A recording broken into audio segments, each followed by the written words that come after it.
नमस्कार दोस्तों, द हिंदी पाठशाला 91 चैनल में आपका स्वागत है।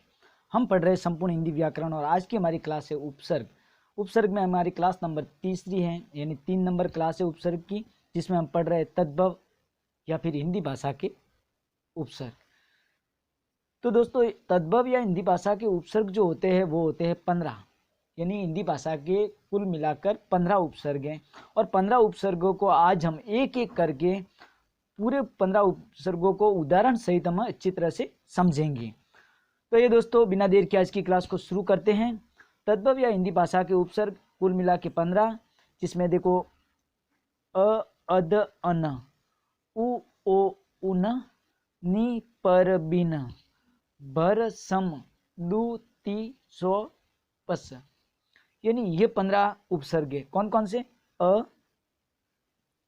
अध, अन, उ, ओ, उन, नि, पर, बिन, भर, सम, दु, ति, चो, पच।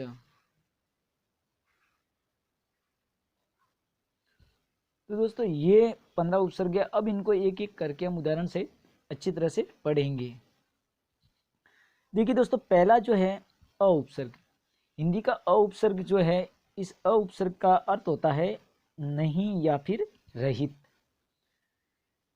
जैसे ऐसे शुरू होने वाले जो उदाहरण हैं, अकारण। अब कारण में अ उपसर्ग जुड़ा तो अकारण बन गया। उसी प्रकार से सत्य में अ जुड़ा तो असत्य बन गया। अभाव यानी भाव में अ जुड़ा, अभाव बन गया। फिर इसी प्रकार से अयोग्य, अकाल। तो ये अ से शुरू होने वाले उदाहरण हैं। फिर देखिए नंबर 2, अध। अध का मतलब होता है आधा। अध यानी आधा। तो इसके उदाहरण है, देखो अध पका, अध मरा, अध जला, अध खिला, अध खुला। इन सारे उदाहरणों में अध उपसर्ग है। इसी प्रकार से 3 नंबर जो है वो है उपसर्ग अन। अन का मतलब होता है नहीं या फिर रहित। जैसे देखो अनहोनी, अनबन, अनदेखा, अनचाहा, अनमांगा। तो ये अन उपसर्ग हो गया। फिर देखिए 4 नंबर है उपसर्ग है उ। उ का मतलब होता है ऊपर। जैसे उचक्का, उखाड़ना, उगाड़ना।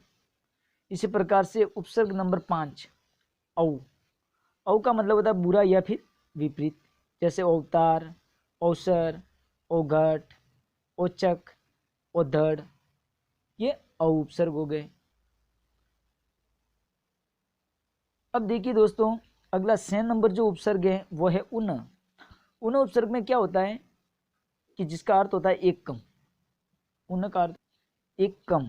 जैसे 19, 29, 39, 49, 59, 79। ये सारे उन उपसर्ग हैं। उसी प्रकार से 7 नंबर है नि उपसर्ग। नि का मतलब होता है नहीं या फिर रहित। जैसे निपुता, निकम्मा, निठल्ला, निहत्ता। ये नि उपसर्ग के उदाहरण हो गए। 8 नंबर जो उपसर्ग है वो है पर उपसर्ग। पर का मतलब होता है दूसरा, यानी पर यानी दूसरा। जैसे परहित, दूसरे का हित। पराश्रित, दूसरों पर आश्रित। पराधीन, ठीक है, दूसरों के अधीन। परकाज, दूसरों का काज। ठीक है, ये पर उपसर्ग हो गया। इसी प्रकार से नंबर 9 जो उपसर्ग है वो है बिन। बिन का अर्थ होता है रहित या फिर बिना। जैसे बिन देखा, यानी देखने से रहित। बिन चाहा, बिन बादल, पानिया, बिन ब्याहा। ये दोस्तों गलत प्रिंट हो गया है, बानिया। ये गलत प्रिंट हो गया है, ठीक है, इसको काट देते हैं। इसी प्रकार से 10 नंबर जो है भर उपसर्ग, जिसका अर्थ होता है पूरा। अर्थ होता है पूरा। जैसे भरपेट, भरपूर, भरचक, भरकम, भरमार।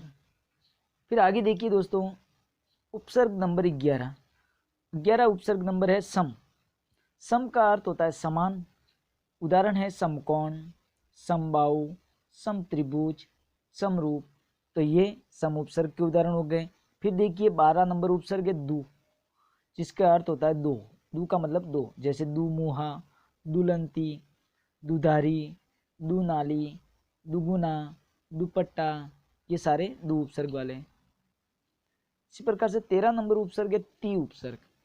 ती का मतलब होता है तीन, जैसे तिराहा, तिरंगा, तिमाई, तिपाई, तिगुना, तिकुना, तिकोना, तो ये सारे ती के उदाहरण हो गए। फिर 14 नंबर उपसर्ग चौ, जिसका अर्थ होता है चार, जैसे चौराहा, चौपाया, चौमासा, चौगुना, चौकोर, चौपाल, ये सारे चौ उपसर्ग के उदाहरण हैं। फिर 15 नंबर उपसर्ग है पच्च, जैसे इसका अर्थ हुआ पांच, पचरंगा, पचकुटा, पचमेल, पचपन। ठीक है दोस्तों, अब इसी के साथ आज की हमारी क्लास जो है वो समाप्त हो गई। यानी बहुत छोटी क्लास बना के हमने दी है ताकि आपको याद हो जाए और आप पढ़ने में बोरिंग भी महसूस ना करें। अब दोस्तों, अगर हमारी वीडियो अच्छी लगी है तो वीडियो को लाइक, शेयर और चैनल को सब्सक्राइब करें और ज़्यादा से ज़्यादा वीडियो को शेयर करें ताकि हमें भी थोड़ा सपोर्ट मिले। और हमारा टेलीग्राम चैनल जो है, उस टेलीग्राम चैनल को आप ज्वाइन करें, जिसकी लिंक वीडियो के डिस्क्रिप्शन में दी हुई है, जहाँ से आप हिंदी के मैं डेली के 10 क्वेश्चन डालता हूँ, जिसकी आप प्रैक्टिस कर पाओगे हिंदी व्याकरण के। धन्यवाद।